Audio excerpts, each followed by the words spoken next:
and they win the NFC South.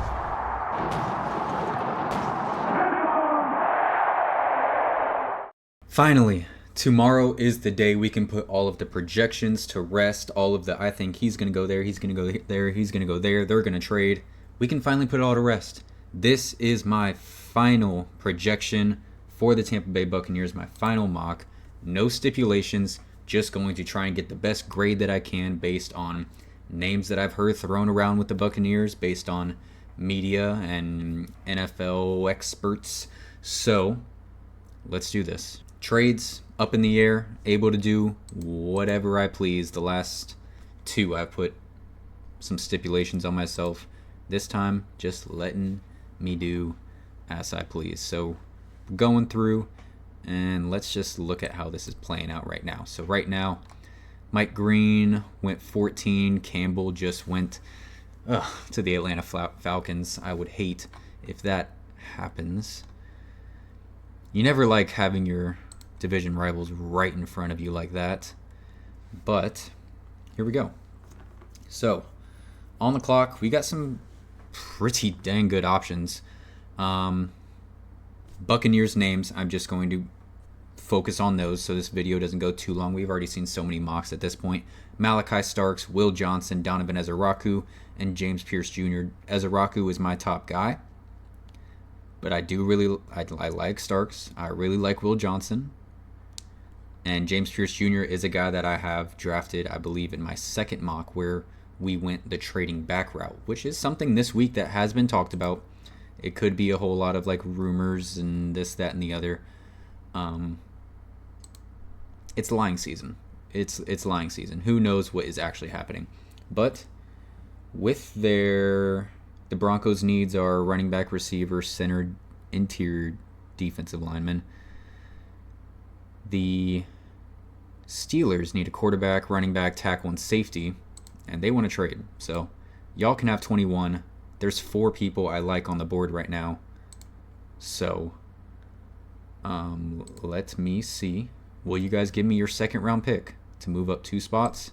Offering the trade. Trade accepted. We just picked up another second round pick, ladies and gentlemen.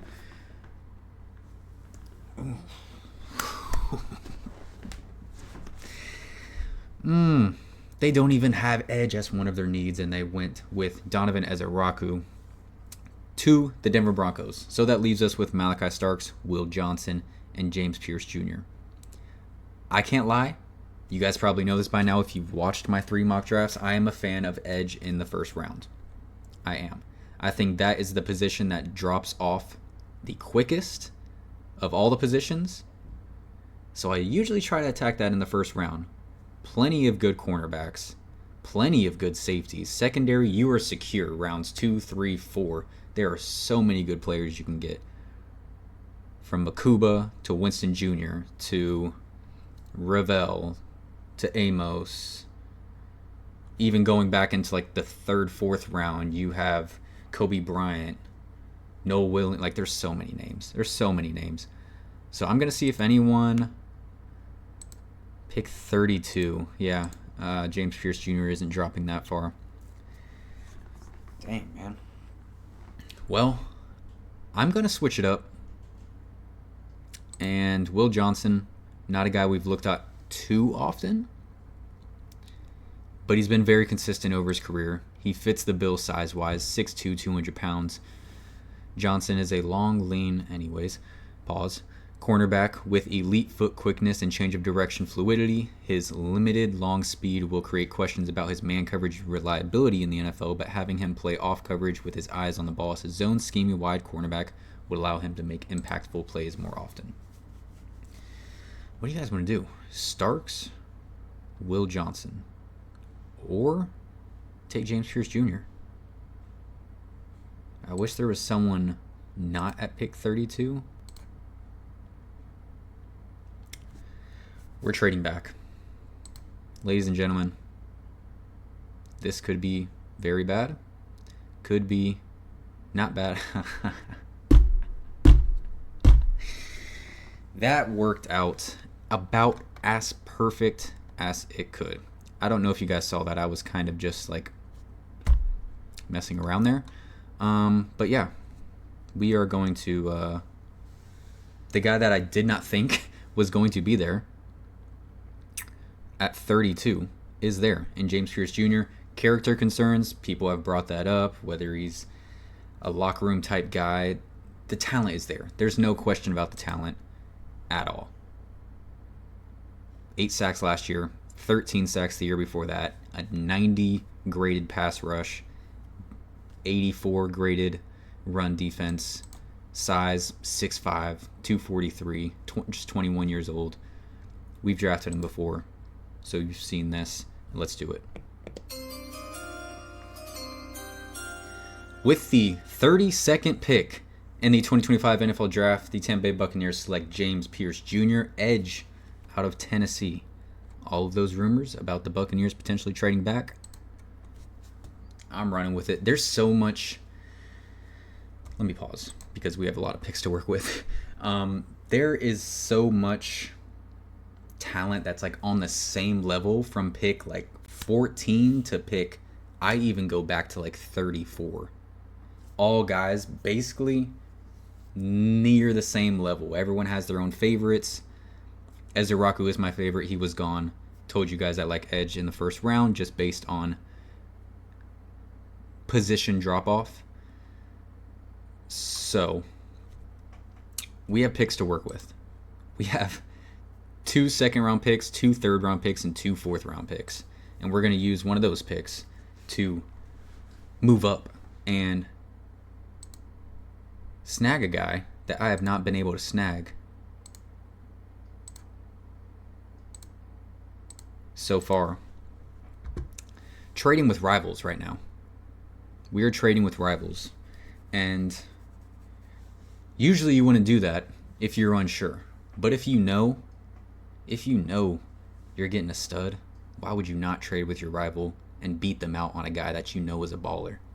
So New Orleans, give me your 40 and 112th for our 53rd and 84th.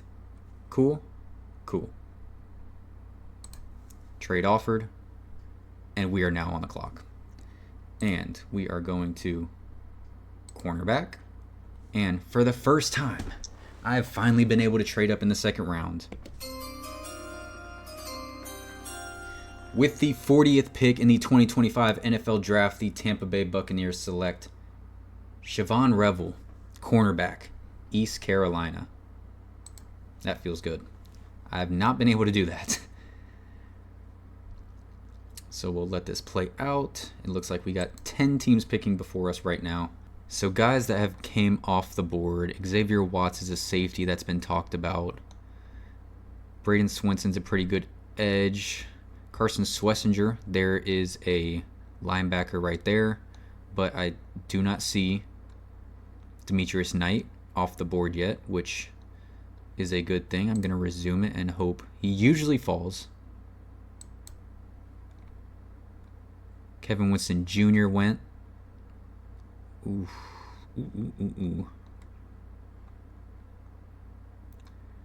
We got too many people that need a linebacker ahead of us. So let's go ahead and move up with Detroit. And let's get our guy. With the 60th pick in the 2025 NFL Draft, the Tampa Bay Buccaneers select Demetrius Knight Jr., linebacker out of South Carolina.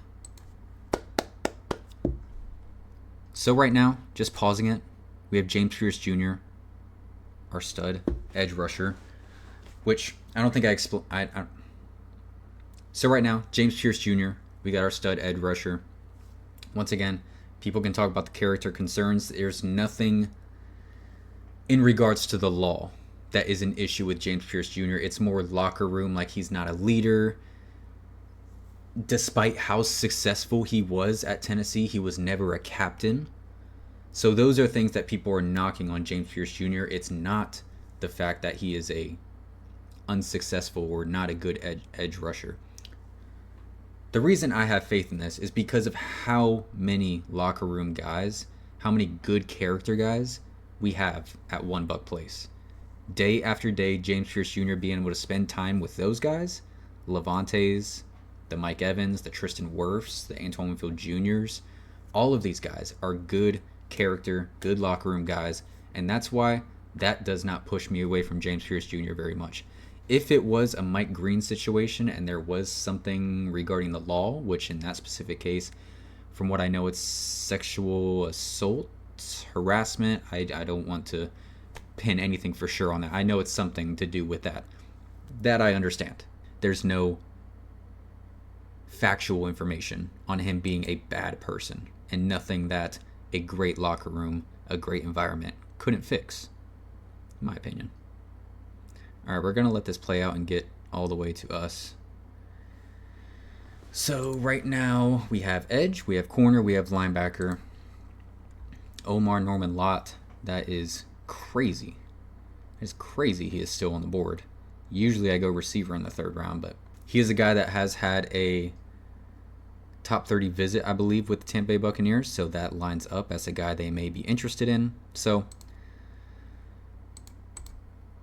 6'3", 315. I mean, with the hockey lines that Todd Bowles loves to run, it's just another really good, really talented piece, great size that you're adding to that. And pass rush grade from an interior point is really good. Run defense could be a little bit better, but thankfully you have Vita Vea next to you, and the Bucs' primary issue when it comes to their front is pass rush. It's not stopping the run. So let's, for the first time, let's take this guy. With the 83rd pick in the 2025 NFL Draft, the Tampa Bay Buccaneers select Omar Norman Lott, defensive lineman out of Tennessee. So we pair him up with his Tennessee teammate, James Pierce Jr., and allowing those guys to go to work should be pretty fun. Should be pretty fun. So we're going to continue to let this fall. And we have 112, 121, 157, and 235. So we'll end up with 7 picks this draft. Started with 6. Lots of trades for sure. So Jacob Parrish would be a pretty nice nickel cornerback option. Not a guy that we have drafted, but a guy that has been on a top 30 visit. And Parrish has the agility, fluidity, and recovery speed to thrive as a nickel defender in the NFL as long as he remains a reliable tackler. He has the potential to be a starting nickel, an important role player in man coverage. That would be very big for the Bucs. Who else do we have on the board? So we've already got Revel, so that's your outside corner right there. So I really would be good with either one of these two guys, if I'm being honest. Kobe Bryant is a guy that I'm more of a fan of. Just his attitude. He's got that dog in him. He has got that dog in him. Kobe Bryant, like his namesake, has top-tier mentality to win at the position. His length helps him overcome a very slender build, but his lower mass and average movement skills likely limit him to an off-zone coverage scheme. It's hard to not want this type of competitor on your team. I can agree with that. And if we're talking about nickel, he does not have a ton of experience at nickel. He has 60 snaps last year in the box and 42 in the slot. So, I mean, he has been there, just definitely not as much as an outside corner. But that run defense great. I feel like he will be throwing his body into those scrums on run plays up the middle, outside, just throwing his body around from that nickel position. And that's something I'm interested in.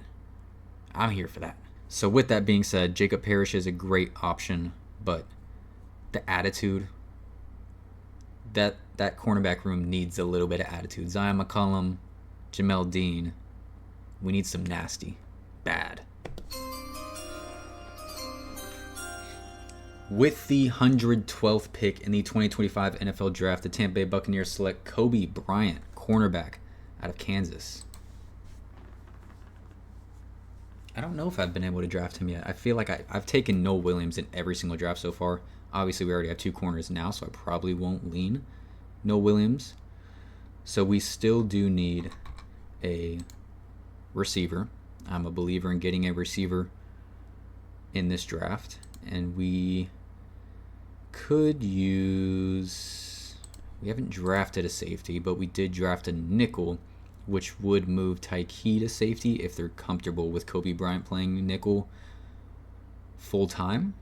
If not, that's a fantastic depth corner. That is a fantastic depth corner. But just looking here, there's not too many names I'm in love with at either of those positions. I've already gone. We can go hit linebacker again if we wanted to. Barrett Carter is still there. Jordan Hancock is still there. But you can get that a little bit later in the draft if you wanted to. Great numbers for Tez Johnson. I mean, the receptions are way up. 82, 86 over the last 2 seasons. 898 yards last year. 1,182 yards in 2023. Johnson won't be on every team's radar due to his outlier measurables, but he wins in just about every way he can despite physical limitations. He brings an added level of competitiveness that his coaches will want to have around. Definitely smaller, 5'10", 165. I would not be opposed to doubling up at linebacker. We've already doubled up at cornerback. Jeffrey Bassa, 6'2", 235. Bassa is an intriguing former safety who now has a home at linebacker. Despite his lower weight for the position, he's not shy about making contact or doing the dirty work. Smooth mover, does lack some twitch, which can be mitigated with continued improvement and anticipation. Vocal leader at Oregon, would be a nice coverage linebacker in any scheme. Vocal leader, that's a big deal. And coverage linebacker, that's another big deal. He's a guy that we have not drafted yet, and I'm here for it. With the 121st pick in the 2025 NFL Draft, the Tampa Bay Buccaneers select Jeffrey Bassa, linebacker out of Oregon. So we're building depth. We're building big depth for sure. 2 corners, 2 linebackers, and let's keep it moving. Only thing I'm not liking about this draft is that we have not gotten a wide receiver. But, I mean, guys. James Pierce Jr., Shavon Revel, Demetrius Knight, Omar Norman Lott, Kobe Bryant, Jeffrey Bassa. We can look at receivers. And we can look at safeties. Have 2 picks left. Let's look at Pat Bryant. Good grades. 10 touchdowns last year. 6'3", 200 pounds. Bryant lacks top-tier athletic qualities to be a day one outside receiver. We don't need you to be. But possesses a strong build, good hands, and reliable run blocking to make him a rotational X-wideout.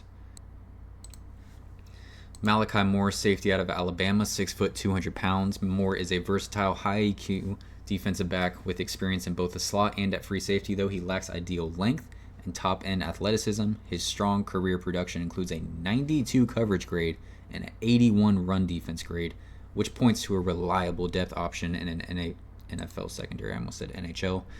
Hockey's been on my mind lately. Let's do it. With the 157th pick in the 2025 NFL Draft, the Tampa Bay Buccaneers select safety Malachi Moore out of Alabama. Hello? All right. Let's speed this up. All right. Let's look at tight end. Let's look at wide receiver. Theo Weiss actually is a guy that I remember watching live. I don't remember which game it was, but the guy went off. He went off. So it's 7th round. I'm going to draft him. Has good numbers. 6'2", 190. Weiss is a big body receiver with strong hands, but he's a below average athlete who struggles separating one-on-one. Yeah, it's the 7th round, ladies and gentlemen. With the 235th pick in the 2025 NFL Draft, the Tampa Bay Buccaneers select Theo Weiss Jr., wide receiver out of Missouri. Let's draft him, and let's get our grade.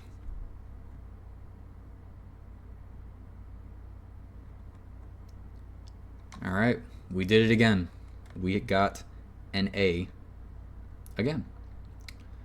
Here for that. James Pierce Jr. got an A. Shavon Revel got a B+. Sorry, PFF, I don't agree. Demetrius Knight, A-. Omar Norman Lott, A+. Kobe Bryant, B. Jeffrey Bassa, B+. And then your final 2 picks are at C's. So another A. I think that was our...